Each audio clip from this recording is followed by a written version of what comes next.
I remember the smell of mothballs and dust that curled beneath the doorway of my childhood bedroom, intermingling with the honeyed scent of late summer drifting in from the garden. If I close my eyes now, I can still trace each pattern on the wallpaper, the faded roses repeating behind my headboard, soft and comforting. That summer, 1953, I think, I stayed in that room alone for many afternoons while my mother sang in the kitchen, and my father pressed his tools across the shed workbench. The hours unravelled slowly, sunlight peeking through the lace curtain, casting pale, trembling shapes on the worn rug. I was 10, and the house belonged to me in those golden stretches when adults forgot themselves in their chores.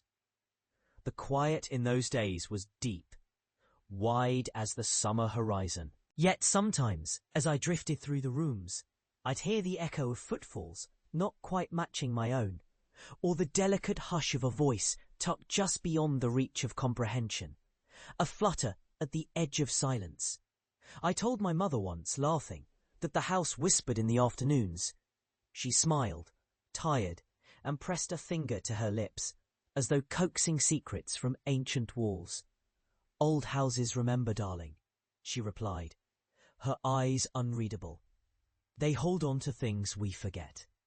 The memory that aches most is of the attic door, warped and crooked at the top of the narrow staircase. I was not supposed to climb those stairs, not alone.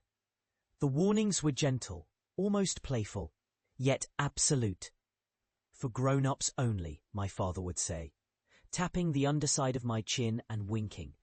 But I saw how he lingered at the attic threshold, face turned away, hand trembling on the brass knob as he opened it every few months.